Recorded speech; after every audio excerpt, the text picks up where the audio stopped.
గారు మాట్లాడుతూ రాజకీయ సామాజిక ఆర్థిక అన్నారు అధ్యక్ష. నాకు తెలిసినంత వరకు ఈ బిల్లులో కేవలం రాజకీయ అవకాశాలకు సంబంధించే ఉంది తప్ప ఇందులో మరి సబ్ ప్లాన్ పెట్టి కనీసం డబ్బులు ఇచ్చినట్టయితే లేదా మీరు బీసీ డిక్లరేషన్లో చెప్పినట్టు మిగతా ఆర్థిక పరమైన అంశాలు ఏమైనా ఉన్నాయని చూశారు అధ్యక్ష. బిల్లు అయితే ఏం లేవు.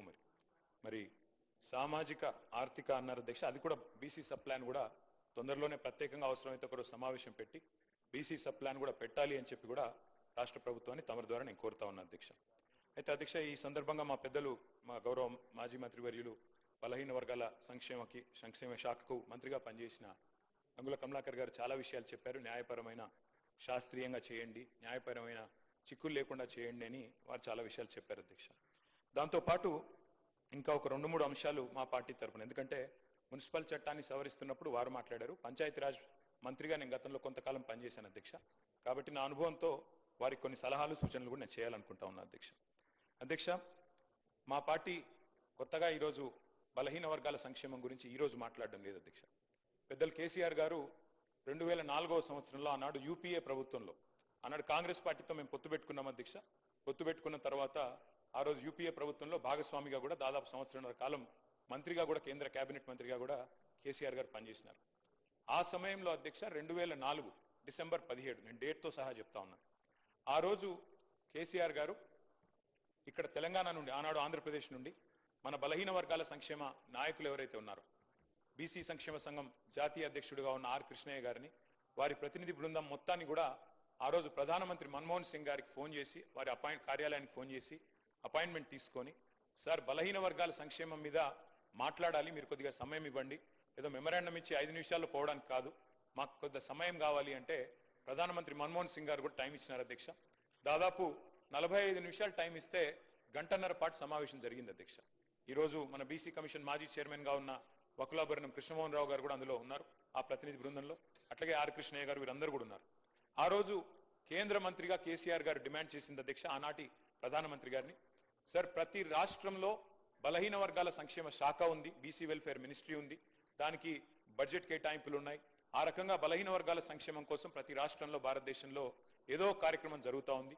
కానీ కేంద్రంలో ఓబీసీ వెల్ఫేర్ మినిస్ట్రీ లేదు, ఓబీసీ వెల్ఫేర్ మంత్రిత్వ శాఖ లేదు, పెడితే చాలా బాగుంటుంది. అప్పుడు ఏమవుతుందంటే అనుసంధానం చేసుకొని ఓబీసీ అక్కడ కేంద్రంలో ఉన్న మంత్రిత్వ శాఖ రాష్ట్రంలో ఉండే మంత్రిత్వ శాఖలు కలిసి పనిచేస్తే మరింత మేలు చేయవచ్చు, ఓబీసీ మంత్రిత్వ శాఖ పెట్టండి అని మొట్టమొదటిసారిగా భారతదేశంలో మరి ఒక కేంద్ర మంత్రిగా ప్రధానమంత్రి గారి దృష్టికి తీసుకుపోయిన నాయకుడు మా నాయకుడు కేసీఆర్ గారు అనే మాట నేను మీకు గుర్తు చేస్తా ఉన్నాను అధ్యక్ష.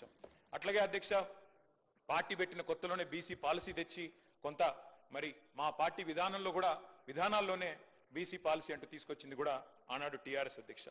రాష్ట్రం ఏర్పడ్డది అధ్యక్ష. చాలా మంది పెద్దలు చెప్తా ఉంటారు కేసీఆర్ గారి నాయకత్వంలో ప్రజా ఉద్యమం నిర్మాణం జరిగింది, అందులో అందరం కూడా పాల్గొన్నాం. ఈ హౌస్ లో ఉన్న వాళ్ళలో కూడా చాలా మంది ఉన్నాం. అందులో భాగంగానే ఆనాడు పార్టీలకు అతీతంగా పోరాడితే అల్టిమేట్ గా తెలంగాణ సిద్ధించింది.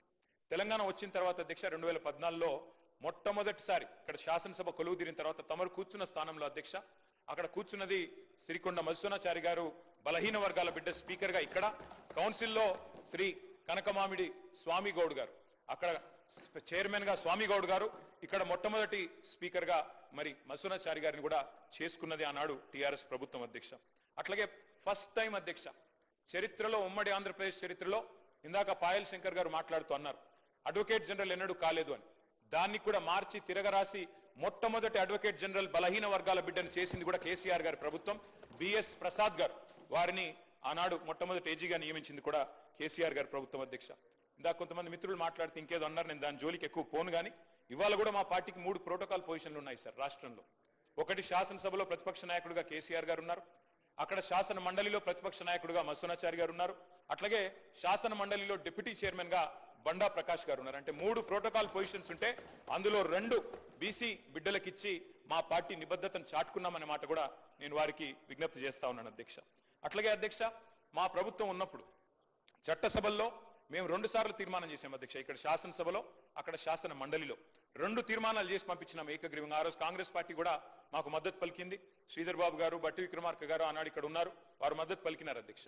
ఒక తీర్మానం ఏం చేసినాం అధ్యక్ష, మేము సెన్సస్ తో పాటు 2021లో చేయబోయే సెన్సస్ తో పాటు జనగణనతో పాటు కులగణన కూడా చేయండి అని మొట్టమొదటిసారి రాహుల్ గాంధీ గారు మాట్లాడే కంటే ముందే కులగణన గురించి మాట్లాడిన మొట్టమొదటి ప్రభుత్వం తెలంగాణ ప్రభుత్వం ఆనాడు కేసీఆర్ గారి నాయకత్వంలోనే మాట కూడా నేను గుర్తు చేస్తా ఉన్నాను. తీర్మానం కూడా మీ రికార్డులో ఉంటుంది సార్. జాతీయ స్థాయిలో చేయాలని చెప్పాము, తర్వాత ఏం చేసామో కూడా చెప్తాను సార్. అట్లాగే చట్టసభల్లో కూడా రిజర్వేషన్లు ఇవ్వండి, బలహీన వర్గాలకి శాసనసభలో అదేవిధంగా శాసన మండలిలో పార్లమెంట్లో కూడా ఓబీసీ రిజర్వేషన్లు తెండి అని చెప్పి కూడా మరొక తీర్మానం కూడా చేసి ఇదే హౌస్ నుండి మనం పంపించాము. కాపీలు ఎల్ఏ మినిస్టర్ గారి దగ్గర కూడా ఉంటాయి అధ్యక్ష, సెక్రటరీ గారి దగ్గర ఉంటాయి, కావాలంటే చూసుకోవచ్చు అధ్యక్ష. అట్లాగే ఆనాడు ఇప్పుడు పెద్దలు మంత్రి గారు మాట్లాడుతూ ఒక మాట అన్నారు అధ్యక్ష, సీలింగ్ పెట్టారు అని. అధ్యక్ష నేను దయచేసి నేను ఇది రాజకీయం కోసం మాట్లాడట్లేదు, కానీ కొన్ని విషయాలు ఎందుకంటే తప్పుదో పట్టించకూడదు అధ్యక్ష, ప్రజల్ని కానీ సభ్యుల్ని కానీ తప్పుదో పట్టించకూడదు. ఆ రోజు కమలాకర్ గారు కొంత మాట మాత్రంగా చెప్పే ప్రయత్నం చేసినారు. ఆ రోజు కాంగ్రెస్ ప్రభుత్వం ఆనాడు ఉమ్మడి ఆంధ్రప్రదేశ్లో ఉన్నప్పుడు, కిరణ్ కుమార్ రెడ్డి గారు ముఖ్యమంత్రిగా ఉన్నప్పుడు, ఆ రోజు ఈ చట్టం ఏదైతే ఉందో ఉమ్మడి ఆంధ్రప్రదేశ్లో పంచాయతీరాజ్ చట్టం కానీ మున్సిపల్ చట్టం కానీ వారు తెచ్చారు అధ్యక్ష. సుప్రీంకోర్టులో ఏం జరిగింది అధ్యక్ష ఇంతకీ? సుప్రీంకోర్టు 2010లో రాజ్యాంగ ధర్మాసనం అంటే కాన్స్టిట్యూషనల్ బెంచ్ సరిగా దానికి మించిన బెంచ్ భారతదేశంలో ఇది లేదు. రాజ్యాంగ ధర్మాసనం ఆ రోజు ఒక తీర్పు ఇచ్చింది అధ్యక్ష, 50% సీలింగ్. ఇది కేసీఆర్ గారో తెలంగాణ ప్రభుత్వమో బీఆర్ఎస్ పార్టీయో పెట్టింది కాదు అధ్యక్ష. ఈ సీలింగ్ పెట్టింది సుప్రీంకోర్టులోని రాజ్యాంగ ధర్మాసనం. దాన్ని అతిక్రమించే అధికారం ఈ దేశంలో ఏ ప్రభుత్వానికి లేదు, కేంద్ర ప్రభుత్వానికి లేదు, రాష్ట్ర ప్రభుత్వానికి కూడా లేదు. ఉన్న ఒకే ఒక్క మార్గం అధ్యక్ష, ఒకే ఒక్క మార్గం, మనం పార్లమెంట్లో అవసరమైతే రాజ్యాంగ సవరణ చేసి రెండు పార్టీలు కనుక అనుకుంటే, ఇవాళ మెజారిటీ ఉన్నది బీజేపీకి, అక్కడ ప్రతిపక్షంలో ఉన్నది కాంగ్రెస్ పార్టీ. మాకైతే లోక్సభలో సభ్యులు లేరు, రాజ్యసభలో 4 సభ్యులు ఉన్నారు మాకు. కానీ ఇవాళ కావాలనుకుంటే బీసీలకు నిజంగా న్యాయం చేయాలి అనుకుంటే పరిధి అసెంబ్లీ కాదు అధ్యక్ష. ఇక్కడ మనం ఎంతసేపు మనం ఇక్కడ మాట్లాడినా, ఎంత గట్టిగా మాట్లాడినా, ఒకరి మీద ఒకరు ఎన్ని పంచులేసుకున్నా, పొలిటికల్ డైలాగులు కొట్టినా, నిజంగా న్యాయం జరగాలంటే మాత్రం పార్లమెంటులో రాజ్యాంగ సవరణ ద్వారా మాత్రమే, 9th షెడ్యూల్లో చేర్చడం ద్వారా మాత్రమే ఇది పరిష్కారం అయితే తప్ప వేరే మార్గం లేదు అధ్యక్ష. ఇది వాస్తవం. ఇది ముఖ్యమంత్రి గారికి తెలియదు, కేబినెట్ లో ఉండే మంత్రులకు తెలియదు నేను అనుకోను అధ్యక్ష, వారికి కూడా తెలుసు. కానీ వారు పాపం వారు ఇరుక్కొని పోయినారు అధ్యక్ష. నేను వేరే ఉద్దేశంతో చెప్పట్లేదు. మీరు ఏమనుకున్నారు అధ్యక్ష? బీసీ డిక్లరేషన్ పెట్టినారు అధ్యక్ష కామారెడ్డిలో. పెట్టినప్పుడు పాపం వారు ఏం చెప్పాలి? నిజాన్ని చెప్పడం, మేము కేంద్రంలో కూడా అధికారంలోకి వస్తే ఈ రకంగా చేస్తామని చెప్పి ఉండాలి. కానీ ఆదరబాదరగా ఏం చెప్పినారు? 6 నెలల్లోనే 42% రిజర్వేషన్ ఇచ్చేస్తాం అని చెప్పారు అధ్యక్ష. చెప్పిన తర్వాత ఇక్కడ బీసీ సమాజం నుంచి ఒత్తిడి పెరిగింది. పెరిగినాక ఏం చేయాలి అధ్యక్ష? మరి ఏదో చేసినట్టు ఉండాలని చెప్పి ఇది 4వ ప్రయత్నం. మాకు ఆశ్చర్యంగా ఉంది అధ్యక్ష, ఎందుకంటే చాలా ఆశ్చర్యంగా అనిపిస్తా ఉంది. ఇదే ప్రభుత్వం చెప్పింది అధ్యక్ష. ఏం చెప్పారు మీరు? మొదటిసారి మేము రాజ్యాంగబద్ధంగా సాధిస్తామని మొదటిసారి చెప్పారు, ఒకసారి చెప్పారు. తర్వాత ఆర్డినెన్స్ ద్వారా వస్తామని ఇంకోసారి చెప్పారు. మరొకసారి పార్టీ పరంగా అన్నారు. ఇంకోసారి రాహుల్ గాంధీ గారు ప్రధానమంత్రి అయిన తర్వాత ఇస్తామన్నారు. మళ్ళీ ఈరోజు మళ్ళీ బిల్ తెస్తా ఉన్నారు. అంటే ఒకటే పార్టీ 5 రకాలుగా మాట్లాడితే, 5 సందర్భాల్లో మాట్లాడితే ఈ రాష్ట్రంలో ఉన్న బీసీ బిడ్డలు చూస్తలేరా అధ్యక్ష? అర్థం చేసుకుంటలేరా మీ నిజాయితీని కానీ మీ చిత్తశుద్ధిని కానీ? అంటే చిత్తశుద్ధి లేని శివ పూజ చేస్తూ ఇవాళ ప్రతిపక్షం మీద నెపం పెట్టి తప్పించుకుంటామంటే కుదరదు అధ్యక్ష. మేము ఇప్పటికి కూడా చిత్తశుద్ధితో చెప్తున్నాం, సిన్సియర్గా చెప్తున్నాం, సంపూర్ణంగా స్వాగతిస్తాము. మీరే చెప్పారు, గౌరవ ముఖ్యమంత్రి గారు చెప్పారు అధ్యక్ష, ఇదే హౌస్ లో చెప్పారు మార్చిలో. ఏమన్నారు అధ్యక్ష? కేసీఆర్ ప్రభుత్వం ఉన్నప్పుడు కూడా 37% రిజర్వేషన్ స్థానిక సంస్థల్లో ఇవ్వాలి అని చెప్పి ఇక్కడ నుంచి బిల్లు పంపించారు పార్లమెంట్కి. పార్లమెంట్ నుంచి ప్రెసిడెంట్ ఆఫ్ ఇండియాకి పోయింది, ఇంకా ప్రెసిడెంట్ ఆఫ్ ఇండియా దగ్గర పెండింగ్ ఉంది. ఇప్పుడు మనం 42% సాధించాలి అంటే ఆ 37% అని పంపిన ఫైల్ మేము వెనకకు తెప్పించి ఈ 42% పంపిస్తాం ప్రెసిడెన్షియల్ అసెంట్ కోసం అని చెప్పినారు. మరి నేను అడుగుతా ఉన్నా అధ్యక్ష, ఆ రోజు మేము చిత్తశుద్ధితో ప్రయత్నం చేయలేదా? మేము 37% బిల్లు పంపలేదా? ఆ రోజు మరి అంత ప్రయత్నం చేసిన మమ్మల్ని పట్టుకొని ఇవాళ నోటికొచ్చినట్టు మాట్లాడితే ఇది మంచిదా? దయచేసి ఆలోచించండి. ఇంకొక మాట కూడా నేను అడుగుతా ఉన్నా అధ్యక్ష. రాజ్యసభ సభ్యులు మాకు ఇవాళ 4 ఉన్నారు అధ్యక్ష. మా పార్టీ ప్రభుత్వంలో ఉన్ననాడు మాకు అవకాశాలు వస్తే పెద్దలు కేశవరావు గారు, పెద్దలు డి శ్రీనివాస్ గారు, పెద్దలు బండా ప్రకాష్ గారు, పెద్దలు లింగయ్య యాదవ్ గారు, పెద్దలు గాయత్రి రవిచంద్ర గారు, వద్దిరాజు రవిచంద్ర గారు, వీరందరినీ కూడా 5గురిని రాజ్యసభకు నామినేట్ చేసింది బలహీన వర్గాల బిడ్డల్ని కేసీఆర్ ప్రభుత్వం కాదా అధ్యక్ష? అవకాశం వచ్చినప్పుడు అద్భుతంగా ఇవన్నీ చేయలేదా మేము? అట్లాగే ఇంకొక మాట కూడా నేను అడుగుతా ఉన్నా అధ్యక్ష. ఎస్, రాహుల్ గాంధీ గారు ఒక నినాదం ఇచ్చారు అధ్యక్ష, జిత్నా ఆబాదీ ఉత్నా హక్, జిత్నీ బాగేదారి ఉత్నీ హిస్సేదారి. మంచి మాట అధ్యక్ష, మంచి మాట, మంచి ఆలోచన, డెఫినెట్లీ ఆచరణీయం, అనుసరణీయం, తప్పకుండా సాధించాలి. కానీ నేను అడుగుతా ఉన్నా అధ్యక్ష, రాహుల్ గాంధీ గారు ఇవాళ ఓట్ చోరీ గురించి దేశం అంతా మాట్లాడుతున్నారు. మరి 42% రిజర్వేషన్ విషయంలో ఇక్కడ జరిగిన ప్రయత్నాన్ని ఎందుకు వారు పార్లమెంట్లో లేవనెత్తలేరు? కాంగ్రెస్ పార్టీకి 100 మంది ఎంపీలు ఉన్నారు అక్కడ. మీరెందుకు గట్టిగా పట్టుబడతలేరు? పార్లమెంట్లో 42% మీద అక్కడ కదా జరగాల్సింది చర్చ, అక్కడ కదా జరగాల్సింది రాజ్యాంగ సవరణ. అక్కడ చేయాల్సిన ప్రయత్నం చేయకుండా ఇక్కడ ఎంత చేస్తే కంఠశోష తప్ప ఏమొస్తుంది అధ్యక్ష? అల్టిమేట్ గా చేయాల్సిన చోట చేయాల్సిన కాడ ప్రయత్నం చేయకుండా ఇక్కడ ఉండే మన బీసీ బిడ్డల్ని మభ్యపెట్టడానికో రేపు స్థానిక సంస్థల ఎన్నికల్లో కొంత ప్రయోజనం పొందడానికో ప్రయత్నం చేసినా ఇవాళ మేధావులు జస్టిస్ ఈశ్వరయ్య గౌడ్ లాంటి మేధావులు, మన మాజీ రిటైర్డ్ అధికారి చిరంజీవులు గారు లాంటి మేధావులు అందరూ కూడా మాట్లాడుతున్నారు. బలహీన వర్గాల బిడ్డలు బయట వేదికల్లో మాట్లాడుతున్నారు. రాజ్యాంగ సవరణ చేయాలని చెప్పి కోరుతా ఉన్నారు. అధ్యక్ష, డిక్లరేషన్ ఒక్కటే సరిపోదు, డెడికేషన్ కూడా ఉండాలి అధ్యక్ష. డెడికేషన్ ఉంటే తప్పకుండా ప్రజలు హర్షిస్తారు, స్వాగతిస్తారు. మిమ్మల్ని నేను కోరుతా ఉన్నా అధ్యక్ష, మీరు చేసినారు ప్రయత్నం, ఒక హౌస్ హోల్డ్ సర్వే చేసినారు మీరు, దాని పేరు సిఈపిసి ఏదో పెట్టినారు. మాట్లాడితే మమ్మల్ని అంటారు కేసీఆర్ పాల్గొనలే, కేటీఆర్ పాల్గొనలే, హరీష్ రావు. సార్ మేము ముగ్గురం అఫిడవిట్లు ఇచ్చినాం, ఎలక్షన్ అఫిడవిట్లు మీ కాడనే ఉన్నాయి, ఎలక్షన్ కమిషన్ కార్డు ఉన్నాయి. అలా నేను ఓసీయా బీసీయా మీకు తెలుసు, నేను పాల్గొంటే ఏంది పాల్గొనకపోతే ఏంది, కానీ తప్పు చేసింది మీరు. ఇవాళ 6% జనాభా తగ్గింది మీ సర్వేలో. కేసీఆర్ గారు చేసినప్పుడు హౌస్ హోల్డ్ సర్వేలో కేసీఆర్ ప్రభుత్వం చేసినప్పుడు 52%గా వచ్చిన బలహీన వర్గాల సంఖ్య 6% ఎట్లా తగ్గింది అనే ఆలోచన మీరు చేసిండ్రా? ఎక్కడన్నా రివ్యూ చేసిండ్రా? ఎన్నడన్నా ఒక్కసారి ప్రయత్నం చేసిండ్రా చిత్తశుద్ధితో? అది చేయలే. ఎంతసేపు ముగ్గురు పాల్గొనకపోతే 6% తగ్గుతుందా అధ్యక్ష? మేము కేసీఆర్ గారు, నేను, హరీష్ రావు గారు పాల్గొనలేదు. సరే, మాది ఏందో ఎలక్షన్ అఫిడవిట్ ఉండనే ఉన్నది, అందులో మేము ఓసీఆ బీసీఆర్ రాష్ట్రం అందరికి తెలుసు. తెల్లారలేస్తే ముఖ్యమంత్రి గారు దెప్పి పొడుస్తానే ఉంటాడు. కాబట్టి నేనేమంటున్నా అధ్యక్ష, మేము పాల్గొనంత మాత్రాన 52%, 46% కాదు కదా అధ్యక్ష. ఇవాళ నిజంగా బలహీన వర్గాలకు చిత్తశుద్ధితో మీరు సేవ చేయాలనుకుంటే మీరు చెప్పిండాలా, డిక్లరేషన్ పెట్టినప్పుడే చెప్పిండాలా. కండిషన్స్ అప్లై, రాహుల్ గాంధీ ప్రధానమంత్రి అయితేనే ఇస్తాం, లేకపోతే ఇయ్యమని చెప్పిండాలా. అది మీరు చెప్పలేదు. ఇవాళ మీరు మమ్మల్ని అంటా ఉన్నారు. ఇంకొక మాట నేను అడుగుతా ఉన్నా, మా పొన్నం ప్రభాకర్ అన్న అంటే మాకు గౌరవం. వారు నిజంగా కూడా తప్పకుండా ఉద్యమంలో పాల్గొన్న వ్యక్తి. ఆనాడు పార్లమెంట్లో చట్టంలో కేసీఆర్ గారు స్వయంగా చెప్పారు, మేము చెప్పడం కాదు అధ్యక్ష, కరీంనగర్ లో మీటింగ్ పెట్టి మరీ చెప్పారు. అది బ్రహ్మాండంగా కొట్లాడుతున్నాడు మా పొన్నం ప్రభాకర్ అన్న పార్లమెంట్ సభ్యుడిగా అని చెప్పారు అధ్యక్ష. We stand by that. మీరంటే గౌరవం ఉంది. వారిని నేను కోరుతా ఉన్నా అధ్యక్ష, వారు చెప్పాలి. ఇవాళ మీరు ఆలోచన చేయండి. బీసీ సబ్ ప్లాన్ అని చెప్పారు, తేవట్లేదు సార్, పెట్టండి. రేపు ఎల్లుండి హౌస్ పెడతారా, ఇంకో నిమజ్జనం తర్వాత పెడతారా, మీ ఇష్టం. కానీ బీసీ సబ్ ప్లాన్ చట్టం తెండి. ఎందుకంటే ఒక పదవులతోనే రాజకీయంగా అవకాశాలు ఇవ్వడంతోనే న్యాయం జరగదు. సామాజిక న్యాయం, ఆర్థికంగా, రాజకీయంగా అవకాశాలు రావాలి అంటే ప్రభాకర్ సార్, గౌరవ సభ్యులు చెప్పినట్టుగా బీసీ సబ్ ప్లాన్ కు సంబంధించి పార్టీ పరంగా, ప్రభుత్వ పరంగా సభాపతి నిర్ణయం చేయడం ఒక రోజు తప్పకుండా చర్చ జరగాల్సిన అవసరం నేను కూడా కోరుకుంటా ఉన్నా. కానీ ఇవాళ నేను మళ్ళీ ఇంతకుముందు కూడా అంటే వారికి సభలో ఎక్కువ అనుభవం ఉంది, మంత్రిగా చేసినారు, ప్రభుత్వంలో చాలా కీలక పాత్ర ఉంది కాబట్టి ఇంకా ఏదైనా లోపాలున్నా ఇంకేమైనా ఉంటే సరి చేసుకునే విధంగా మీరు సలహా సూచనలు చెప్పండి. కానీ సభ అభిప్రాయం ఏకగ్రీవంగానే ముందు నుంచి అదే విజ్ఞప్తి చేస్తున్నా, మొదటి నుంచి కూడా అదే మాట మాట్లాడుతున్నా. ఈరోజు ఇప్పుడు ఎంఐఎం వాళ్ళు మాట్లాడినారు, మేము ఈ బిల్లును ఏకగ్రీవంగా పూర్తి మద్దతును ప్రకటిస్తామని ప్రకటించి మిగతా అంశాల మీద చర్చ జరగాలని ప్రభుత్వాన్ని కోరి దాని మీద చర్చ చేస్తాం. దానికి సంబంధించి చర్చ జరగడంలో ఎవరికి వ్యతిరేకత లేదు, చర్చ జరగాలని కోరుతుంది. దాని తర్వాత వారు అన్నారు, మీరు పాల్గొనకపోవడంలో మీరు ఒక పార్టీకి నాయకులు, దాని ప్రభావం క్షేత్రస్థాయిలో పడి ఉండొచ్చు, మీరు ఆదర్శంగా ఉండాల్సి ఉండే. దానికి సంబంధించినటువంటి అఫిడవిట్లను తీసుకొని రాసుకునేటువంటి విధానంగా ప్రభుత్వం అవలంబించలేదు. రాష్ట్ర వ్యాప్తంగా సర్వే జరిగినప్పుడు మీరు కూడా పాల్గొని ఉంటే మిమ్మల్ని అనుసరించేటోళ్ళు, మిమ్మల్ని కొంతమంది ఫాలో అయ్యేటువంటి వాళ్ళు ఉంటారు తప్పకుండా. వాళ్ళందరూ కూడా ఇందులో భాగస్వాములు అవుతుండ్రి. ఆ ఉద్దేశం కొద్దే తమని మారుమారు అడిగినాము. అందరి అనేక సందర్భాల్లో నేను కానీ ప్రభుత్వం తరఫున విజ్ఞప్తి చేసినాము. మీరు పాల్గొనేదని చెప్తారు, పాల్గొని ఉంటే బాగుండే. ఇప్పుడు దానికి సంబంధించి అయిపోయింది.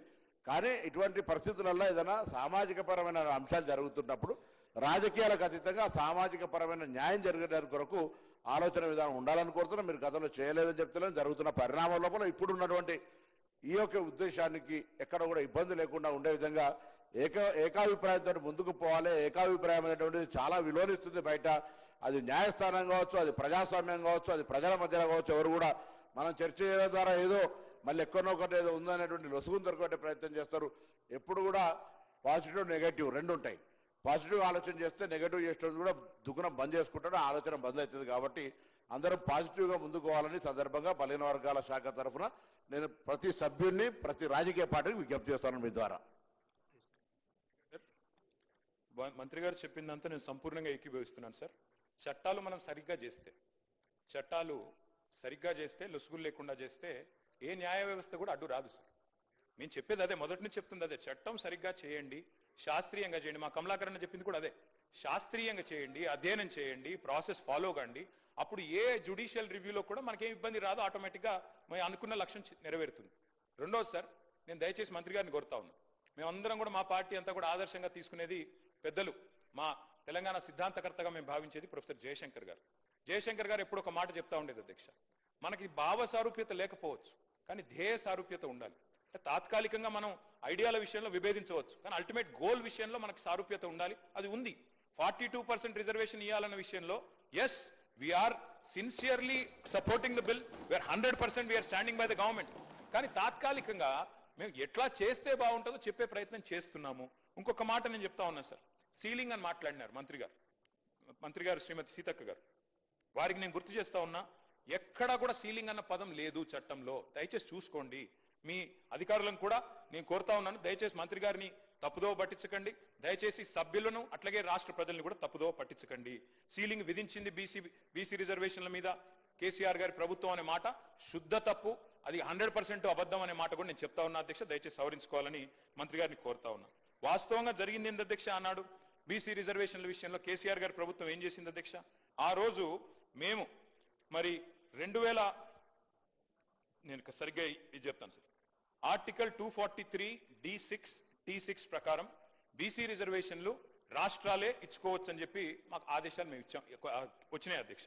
వచ్చిన తర్వాత 2018లో కేసీఆర్ గారి ప్రభుత్వం ఆనాడు ఉంటే, టీఆర్ఎస్ ప్రభుత్వం ఉంటే, దాన్ని అనుసరించే మనం కొత్త పంచాయతీరాజ్ చట్టం తెచ్చాము. స్థానిక సంస్థల్లో మొదలు 34% రిజర్వేషన్ కూడా కల్పించుకున్నాం. జీవో నంబర్ 396 ఆ రోజు ప్రభుత్వం, ఇప్పుడు మీ దగ్గర ప్రభుత్వంలో ఇవన్నీ కూడా ఉంటాయి చూసుకోండి, 396 ఇచ్చారు అధ్యక్ష కేసీఆర్ గారి ప్రభుత్వం, 34% రిజర్వేషన్ కల్పిస్తూ. అయితే వెంటనే ఇక్కడ నేను ఈ విషయం వాస్తవంగా చెప్పొద్దు అనుకున్నాను అధ్యక్ష, కానీ చెప్పక తప్పట్లేదు. ముఖ్యమంత్రి గారు మరి సభ్యులను రాష్ట్రాన్ని తప్పుదోవ పట్టించినప్పుడు చెప్పక తప్పదు. వెంటనే ఆ రోజు తెలంగాణ ప్రభుత్వం కేసీఆర్ గారి నాయకత్వంలో జీవో నంబర్ 396 ఇచ్చి ఆ రోజు బలహీన వర్గాల బిడ్డలకు మనం న్యాయం చేసే ప్రయత్నం చేస్తే స్థానిక సంస్థల్లో ఒక గోపాల్ రెడ్డి అనే ఒక వ్యక్తి, మహబూబ్ నగర్ జిల్లాకు సంబంధించిన వ్యక్తి అధ్యక్ష, హైకోర్టుకు పోయారు, దీన్ని అడ్డుకున్నారు అధ్యక్ష. ఎవరు అధ్యక్ష ఈ గోపాల్ రెడ్డి గారు? ముఖ్యమంత్రి గారికి సన్నిహిత బంధువు, అదేవిధంగా కాంగ్రెస్ పార్టీ నాయకుడు. ఆయన పోయి ఆ రోజు కోర్టుకు పోయి అడ్డుకున్నారు అధ్యక్ష. అడ్డుకోవడం వల్లనే ఆ రోజు కాంగ్రెస్ పార్టీ చేసిన నిర్వాహకం వల్లనే జరిగింది. నేను గౌరవనీయులు కేటీఆర్ గారిని కోరుతా ఉన్నాం, ఇది మేము కూడా ఒకటి అప్పీల్ చేయడం జరిగింది అధ్యక్ష. మేము ఆ మున్సిపల్ బిల్కి సంబంధించి కానీ ఇప్పుడు సీతక్క గారు కూడా ఒక అప్పీల్ చేశారు, చాలా ఇంపార్టెంట్ బిల్కి సంబంధించి. ఇప్పుడు ఆరోపణలు ప్రత్యారోపణలు చేయాలనుకుంటే వేరే డిస్కషన్ సార్. ఈరోజు నేను చెప్తా ఉన్నాం అధ్యక్ష, దానికి సంబంధించి మీరు వేరే రూపంలో పోయి దీన్ని ఆపు చేయకుండా ప్రయత్నం చేయాలని అందరినీ కోరినారు, మిమ్మల్ని కోరిన ఎవరిని కాదు, అందరినీ కూడా ఎవరన్నా. ఈరోజు ఈ బిల్లు ప్రవేశపెట్టిన తర్వాత ఏదో రూపంలో పోయి దీన్ని కాంగ్రెస్ ప్రభుత్వానికి మంచి పేరు రావు. కాంగ్రెస్ ప్రభుత్వం అని కాదు, బలహీన వర్గాలకు సంబంధించి. దయచేసి ఇంతకుముందు మా సహచరులు పొన్నం ప్రభాకర్ గారు చెప్పినట్టు మీరు ఆమోదం చెప్తా ఉన్నారో లేదో అని రెండు విషయాలు చెప్పి ఈ బిల్లును మనం పాస్ చేసుకుంటే బాగుంటుందని మా అభిప్రాయం. అదే మా సలహా, మా సూచన కూడా కోరుతా ఉన్నాను అధ్యక్ష. సీఎం గారు కనుక రాజకీయపరమైన అంశాలు మాట్లాడకపోతే మాకు కూడా మాట్లాడాల్సిన అవసరం లేదు. నేను సభ దృష్టికి, సభ్యుల దృష్టికి, రాష్ట్ర ప్రజల దృష్టికి వాస్తవాలు చెప్పాలి కాబట్టి నేను చెప్పాను, కానీ మాకు వేరే ఉద్దేశాలు లేవు అధ్యక్ష. సంపూర్ణంగా ఈ బిల్లును స్వాగతిస్తున్నాం, సహకరిస్తున్నాం, సలహాలు కూడా ఇస్తున్నాం. స్వీకరిస్తారా లేదా మీ విజ్ఞత, దీన్ని మేము చేయగలిగేది ఏమీ లేదు. కానీ వాస్తవాలు చెప్పాలి కాబట్టి 2018లో మేము జీవో తెచ్చిన మాట వాస్తవం. బలహీన వర్గాలకు 34% రిజర్వేషన్లు ఇవ్వాలని సంకల్పించి జీవో నంబర్ 396 తెచ్చిన మాట వాస్తవం. గోపాల్ రెడ్డి అనే నాయకుడు అడ్డుకున్న మాట వాస్తవం.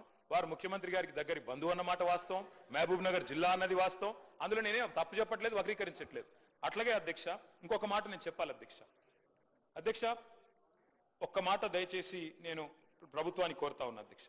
మీరు మాట్లాడితే ఇందాక వేరే ఫామ్లో రండి, మరి హౌస్ ఎన్ని రోజులు నడుపుతారో ఇప్పటివరకు చెప్పలేదు అధ్యక్ష. నిన్న మా హరీష్ రావు గారు, ప్రశాంత్ రెడ్డి గారు ఇద్దరు బీఎస్సీలో ఉన్నారు, అడిగారు 15 రోజులు నడపండి, ఎరువుల కొరత ఉంది, 15 రోజులు నడపండి, రాష్ట్రంలో వరదలు వచ్చి సమస్యలు ఉన్నాయి, 15 రోజులు నడపండి, బీసీల సమస్య చర్చిద్దాం, బీసీ డిక్లరేషన్ ఒక రోజు పెట్టండి అధ్యక్ష. బీసీ డిక్లరేషను, ఫార్మర్ డిక్లరేషను, యువజన డిక్లరేషను, ఎస్సీ ఎస్టీ డిక్లరేషన్ పెట్టండి, 15 రోజులు హౌస్ నడపండి. కానీ ప్రభుత్వం పారిపోతుంది అధ్యక్ష, హౌస్ నడపడానికి సిద్ధంగా లేదు. మేమేం చేస్తాం అధ్యక్ష దానికి? We take a strong objection అధ్యక్ష. మేము ఇక్కడే ఉన్నాం అధ్యక్ష, వాళ్ళలాగా పారిపోలేదు. ఈ రోజు కూడా మేము స్పష్టంగా చెప్పడం జరిగింది. మా అభిప్రాయం బీఎస్సీలో చెప్పడం జరిగింది. ప్రజా సమస్యలపై వారు అనేక విషయాలను ప్రస్తావన తీసుకొచ్చినప్పుడు అన్ని విషయాల్లో కూడా డిస్కస్ చేయడానికి మా ప్రభుత్వం తరఫున మేము ఓపెన్గా ఉన్నాం. We are ready. ఎన్ని రోజులు అంటే అన్ని రోజులు ఈ సభ నడపడానికి ఎక్కడ కూడా వెనుకాడబోము. ఈరోజు ప్రత్యేక పరిస్థితుల్లో ఉన్న తరుణంలో ఒక పరంగా ఫ్లడ్స్ వచ్చినాయి, గణేష్ ఉత్సవాలు ఉన్న సందర్భము, వాటన్నిటిని కూడా దృష్టిలో పెట్టుకొని బీఎస్సీ నిర్ణయం తీసుకుంటుందని అభిప్రాయాన్ని వ్యక్తం చేశాం. కానీ వారు పారిపోతున్నప్పుడు వారు పారిపోయినారు అధ్యక్ష. ఇప్పుడు మేము పారిపోలేదు, ఇక్కడే ఉన్నాము, ఇక్కడే ఉంటాము, మళ్ళా కూడా వస్తాము, ప్రభుత్వంలో ఉంటాము. మీ ప్రతి లేవనెత్తిన ప్రతి ప్రశ్నకు సమాధానం చెప్పే శక్తి ఉంది, యుక్తి ఉంది, తప్పకుండా చెప్తాం అధ్యక్ష. అధ్యక్ష, ఎల్ఏ మినిస్టర్ గారు మాకు మంచి మిత్రుడు అధ్యక్ష, మా జిల్లా. కానీ ఎల్ఏ మినిస్టర్ గారు చాలా తెలివిగా పదప్రయోగాలతో తప్పించుకునే ప్రయత్నం చేస్తున్నారు. ఈ రోజు రాత్రి రేపు హౌస్ వాయిదా ఇస్తారని మీకు తెలుసు, మాకు తెలుసు. ప్రభుత్వం పారిపోతుందా, ప్రతిపక్షం పారిపోతుందా, ప్రజలు నిర్ణయిస్తారు అధ్యక్ష. మేము 15 రోజులు చర్చ జరగాలని మనస్ఫూర్తిగా సభా వేదికగా డిమాండ్ చేస్తున్నాము. పెట్టమని చెప్పి ప్రభుత్వాన్ని కోరుతున్నాము. సహజంగా ప్రభుత్వం ముందుకు వస్తుంది, ఎల్ఏ మినిస్టర్ గారే డిసైడ్ చేస్తారు అధ్యక్ష. ముఖ్యమంత్రి గారి కన్సల్టేషన్లో చేస్తారా చేయరా వారికి వదిలిపెడతాం అధ్యక్ష. ఇవాళ నేను 2-3 ప్రశ్నలు ప్రభుత్వాన్ని అడుగుతా ఉన్నా అధ్యక్ష. మొన్న నేను బీహార్లో కొన్ని పత్రికల్లో వచ్చిన ప్రకటనలు చూసిన అధ్యక్ష. తెలంగాణలో బీసీ రిజర్వేషన్లు అమలైపోయినాయని చెప్పి బీహార్లో ప్రకటనలు ఇచ్చారు. ఇదెక్కడ చూద్దాం అధ్యక్ష? అసలు ఇక్కడ రిజర్వేషన్ల గురించి ఇక్కడ చర్చ జరుగుతుంది. బీహార్లోనేమో ఎన్నికల ప్రకటనలు ముఖ్యమంత్రి గారు అట్లాగే డిప్యూటీ సీఎం గారు ఫోటో పెట్టి బీహార్లో మరి ఇక్కడి డబ్బంతా తెలంగాణ ప్రజల డబ్బు తీసుకుపోయి బీహార్లో పెడితే ఏమొస్తుందో మాకైతే తెలియదు అధ్యక్ష. మరి తీసుకుపోయి ప్రకటనలు అక్కడ ఇస్తా ఉన్నారు. మరి ఇక్కడ రిజర్వేషన్లు పాసే కాలేదు, పాస్ అయిపోయినట్టుగా మరి అక్కడ చెప్తా ఉంటే మాకు ఆశ్చర్యంగా ఉంది అధ్యక్ష. అట్లాగే అధ్యక్ష ఇంకో విషయం, న్యాయ సమీక్షకు నిలబడని జీవోలతో ఎట్లా బీసీల జీవితాలు మారుస్తారో చెప్పాలి అధ్యక్ష, ప్రభుత్వమే చెప్పాలి. అట్లాగే నేను అడుగుతా తెలంగాణ రాష్ట్ర సమితిని భారతీయ రాష్ట్ర సమితిగా మార్చుకొని తెలంగాణ ప్రాంత ప్రజలతో పేగుబంధం తెంచుకున్నది ఆ పార్టీ అధ్యక్ష. ఈరోజు భారతీయ రాష్ట్ర సమితి అనే పార్టీ పెట్టి తెలంగాణ సంపదనంతా కూడా ఇతర రాష్ట్రాల్లో దోషిపెట్టిరు సార్ అధ్యక్ష. పంజాబ్ లో పోయి చెక్కులు ఇచ్చినటువంటి చరిత్ర మీది. మీరా మా గురించి మాట్లాడారు అధ్యక్ష. మహారాష్ట్రలో ఒక్కొక్క మీటింగ్ కోసం 100 కోట్లు ఖర్చు పెట్టి ఒక సర్పంచ్ కూడా గెలవని పరిస్థితి ఆ రోజు బీఆర్ఎస్ పార్టీ అధ్యక్ష. ఈరోజు తెలంగాణ అప్పుల కుప్ప రాష్ట్రంగా మారిందంటే మీ ఆలోచన వల్ల. ఈరోజు 8 లక్షల కోట్లు అప్పుడే తీసుకుపోయినటువంటి పరిస్థితి అధ్యక్ష. అప్పుడంగా హిందీ రాష్ట్రాల్లో 1000 కోట్లతో భారతీయ రాష్ట్ర సమితికి సంబంధించినటువంటి వారు ఇక్కడి కార్యక్రమం అక్కడ అమలు చేసినట్టుగా చూపేటువంటి కార్యక్రమం చేసి ఈ రాష్ట్ర సంపదను లూట్ చేసినటువంటి వీళ్ళ ఈరోజు మన గురించి మాట్లాడే అధ్యక్ష. ఈరోజు మాది జాతీయ పార్టీ కాబట్టి అక్కడికి మా నాయకులు, మా ముఖ్యమంత్రి గారు, ఉప ముఖ్యమంత్రి గారు వెళ్లి వచ్చిన సందర్భాన్ని కూడా తప్పటి విధంగా మాట్లాడితే ఎట్లా అధ్యక్ష? ఈరోజు మన తెలంగాణ సంపద అంతా కూడా ఇతర రాష్ట్రాల్లో పంచి వచ్చింది అన్నట్టు ముఖ్యమంత్రి అధ్యక్ష. ఈరోజు సభ నడుస్తుంది, ఇందులో ఉన్నాం, సభ పారిపోతుంది అధ్యక్ష అంటున్నారు. 22 నెలలైంది అధ్యక్ష, రాంజీ ప్రతిపక్ష నాయకుడు కదా అధ్యక్ష. ఈ రోజు కూడా ఇంత బీసీలకు సంబంధించిన అంశం కానీ కాళేశ్వరం సంబంధించిన అంశం జరగబోతుంది. వారు వచ్చి మాట్లాడాల్సిన అంశం ఉండే కదా అధ్యక్ష. ఎస్సీ కేటగిరీ వచ్చినప్పుడు కూడా వారు రాలేదు కదా అధ్యక్ష. వారిదే తప్పు, మాదే తప్పు అధ్యక్ష. ఈరోజు ప్రతిపక్ష నాయకుడు ఉండి సభకు రాకుండా ఫామ్ హౌస్ ఉన్నటువంటి వారి వైఖరి చూస్తున్న ప్రజలు ఈరోజు మేము ఈరోజు అసెంబ్లీ నుండి చేస్తున్న కార్యక్రమం కూడా ప్రజలు చూస్తున్నారు అధ్యక్ష. ఈరోజు వచ్చే రోజుల్లో కూడా ఈ ప్రభుత్వం మళ్ళీ అధికారులు కాంగ్రెస్ ప్రభుత్వం ఇంద్రమరాజ్యం వస్తుంది. ఇంత మా ముఖ్యమంత్రి అన్నట్టుగా ప్రతిపక్షాన్ని కూడా వారి స్థానానికి పరిమితం కాకుండా ఉంటారు అధ్యక్ష. Please KTR 5 minutes please. Speaker sir మీ ఈ సాంప్రదాయాన్ని ఎక్కడ చూడలేదు సార్. జనరల్ గా మంత్రులు ఇంటర్వ్యూని అవుతారు, మరి గవర్నమెంట్ విప్లు కూడా అవుతున్నారు. మా సీనన్న కూడా మంత్రి కావాలని కోరుకుంటున్నా. మా జిల్లా బిడ్డ, మా రాజన్న సిరిసిల్ల జిల్లా బిడ్డ. తప్పకుండా మా లక్ష్మణ మొన్ననే అయిండు, శుభాకాంక్షలు వారికి. మా సీనన్న కూడా కావాలని కోరుకుంటున్నా అధ్యక్ష. భవిష్యత్తులో వారు ముఖ్యమంత్రి కూడా కావాలని కూడా నేను కోరుకుంటా ఉన్నా అధ్యక్ష. అధ్యక్ష నేను కాంగ్రెస్ ప్రభుత్వాన్ని సూటిగా అడుగుతా ఉన్నా అధ్యక్ష. పార్లమెంట్ లో చేయాల్సిన చట్టాన్ని ఇక్కడ చేస్తే ఎట్లా మీరు లాభం చేస్తారు, ఎట్లా బీసీలకు న్యాయం చేస్తారు, సమాధానం చెప్పండి. నెంబర్ 1. రెండవది, మీరే 5 గొంతుకులతో మాట్లాడుతున్నారు, 5 నాలుకలతో మాట్లాడుతున్నారు. ఒకసారి రాజ్యాంగబద్ధంగా చేస్తామంటారు, ఇంకోసారి పార్టీ పరంగా ఇస్తామంటారు, ఒకసారి ఆర్డినెన్స్ అంటారు, ఒకసారి బిల్ అని చెప్పి మార్చిలో బిల్లు పాస్ చేసిండ్రు, ఇప్పుడు జీవో ద్వారా అంటారు. నేను ఇంకొక చిన్న ప్రశ్న అధ్యక్ష, ఎల్ఏ మినిస్టర్ గారు చెప్పాలా అధ్యక్ష. ఇక్కడ మనం బిల్ పాస్ చేస్తాం, బిల్లు ఎట్లాగో పాస్ అవుతుంది, మనకు మెజారిటీ ఉంది, మేము అందరం సపోర్ట్ చేస్తున్నాం, పాస్ అవుతుంది. మరి ఆర్డినెన్స్ మీద సంతకం పెట్టని గవర్నర్ దీని మీద ఎట్లా సంతకం పెడతారు సార్? నాకు తెలియక అడుగుతా. ఆర్డినెన్స్ బిల్లు రెండు ఒకటే కదా ఇప్పుడు మనం పెడుతున్న బిల్లు. ఆర్డినెన్స్ మీద సంతకం పెట్టలే గవర్నర్ గారు, మరి బిల్లు మీద ఎట్లా పెడతారని మీరు అనుకుంటున్నారు? ఏ రకంగా మరి సెప్టెంబర్ 30 లోపల ఎన్నికలు ఎట్లా పూర్తి చేస్తారు? రిజర్వేషన్లు ఎట్లా ఇస్తారు? గవర్నర్ సంతకం ఎట్లా పెట్టిస్తారు? ఆయన చెయ్యమని బలవంతంగా పెట్టుకొని సంతకం పెట్టిస్తారా? ఏం చేస్తారు? ఎట్లా చేస్తారు? దయచేసి ప్రభుత్వం చెప్పాలా. ఆర్డినెన్స్ మీరే పంపుతారు క్యాబినెట్ నుంచి, ఆయన చేయకపాయే, అభ్యంతరం మీకు చెప్పే, దానికి మీరేమైనా సమాధానం చెప్పినారా తెలియదు. మళ్ళీ ఈ రోజు బిల్లు అంటున్నారు. ఎవరిని మోసం చేయడానికి, ఎందుకు మోసం చేయడానికి? దయచేసి మేము అడుగుతా ఉన్నాం అధ్యక్ష, సమాధానం ప్రభుత్వం చెప్పాలి.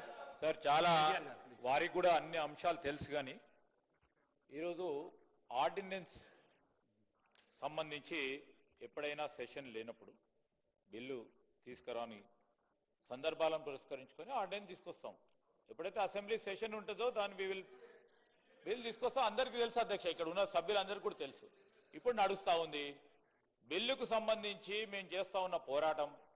వారు పైన మాట్లాడుతూ ఉన్నారు కానీ మా పోరాటంలో వచ్చి పాల్గొనలేదు. ఎప్పుడు మేము పిలిచినా కానీ ఈరోజు మేము గవర్నర్ గారికి పంపించి మళ్ళొకసారి ప్రస్తావన తీసుకొస్తాం అధ్యక్ష. మనసు మారుతుందని ఆలోచనతోనో పాజిటివ్ దృక్పథంతో పోతా ఉన్నాము.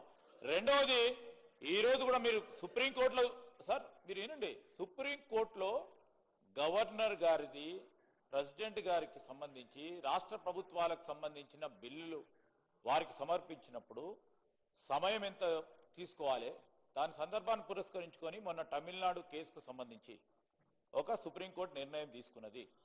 దాని తదుపరి ఈరోజు సుప్రీంకోర్టులో ఆర్గ్యుమెంట్ జరుగుతూ ఉంది డివిజన్ బెంచ్ ముందట. అది అతి త్వరలో డెసిషన్ రాబోతా ఉంది. We are expecting a decision very soon. 9th నాడు కంక్లూజ్ అవుతా ఉంది. మేము ఈ విధంగా పాజిటివ్ పోతా ఉంటే ఎప్పుడు నెగిటివ్ ఆలోచన చేసే ఆలోచన ఉండకుండా ఇప్పుడే అక్కడ కూర్చున్నారు, ఇంకా నెగిటివ్ ఆలోచన చేస్తే అక్కడెక్కడ ఉంటారు సార్. దయచేసి మేము చెప్తా ఉన్నాం, ఒక డివిజన్ బెంచ్ ఓ పాజిటివ్ దృక్పథంతో నిర్ణయం వస్తుంది. గవర్నర్ గారు కూడా అదే విధమైన ఆలోచనతోని ఈ రోజు బిల్లు ప్రవేశపెట్టిన తర్వాత మూడ్ ఆఫ్ ద హౌస్ అని ఎందుకు చెప్తా ఉన్నారు ప్రభాకర్ గారు? అనేక సందర్భాల్లో గవర్నర్ గారు మూడ్ ఆఫ్ ద హౌస్ చూడాల్సిందే. అందుకోసమే వీరు ఈ విధంగా మాట్లాడుతూ ఉంటే గవర్నర్ గారిని మళ్ళా ఇంప్రెస్ చేస్తా ఉన్నట్టు, సమ్ నెగిటివ్ కనోటేషన్స్ ఇస్తా ఉన్నట్టు కనబడతా ఉన్న సందర్భాన్ని కనబడొద్దని పొన్నం ప్రభాకర్ గారు ఇప్పటికే 4 సార్లు చెప్పారు.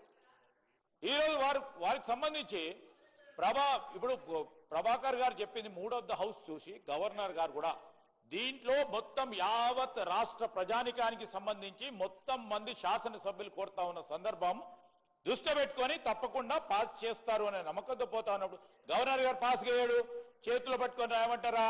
ఆయన ఏం సరి ఆయన నెగిటివ్ కనోటేషన్ తో పోకుండా పాజిటివ్ దృక్పథంతో బలహీన వర్గాలకు మేలు జరగాలనే ఒక కాంక్ష ఉండాలి, ఒక చిత్తశుద్ధి ఉండాలి. మనసులో ఉంటే తప్పకుండా ఇవాళ కాకుండా రేపైతే బాగుండాలి. వాళ్ళకి లేదు. వారు కూడా అన్నారు అధ్యక్ష, బలహీన వర్గాలకు సంబంధించి కేసీఆర్ గారు మాట్లాడింది కాదంటలేదు. ఈరోజు అదేవిధంగా బీసీ సప్లాన్ గురించి 2014లో 2-3 మార్లు మాట్లాడిండ్రు. మేము లేకపోవచ్చు, ఇక్కడ ఉన్న ఇతర గౌరవ సభ్యులు ఉన్నారు, ఇక్కడ బట్టి విక్రమార్క గారు ఉన్నారు. ఈరోజు మేము చెప్తా ఉన్నాం 2014లో బీసీ సప్లాన్ పెడతామని ఇదే శాసనసభలో అదే పార్టీకి సంబంధించిన నాయకులు మాట్లాడటం జరిగింది అధ్యక్ష.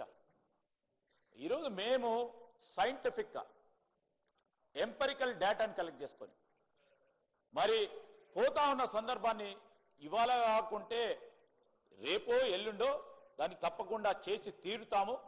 మేము చేసిన ఒక కార్యాచరణ, ఒక ప్రణాళిక, అదేవిధంగా సైంటిఫిక్ ఎంపెరికల్ డేటాను తీసుకెళ్ళి ఎవరు ఆపలేరు అధ్యక్ష. దీన్ని 42% చేసి తీరుతాం అధ్యక్ష.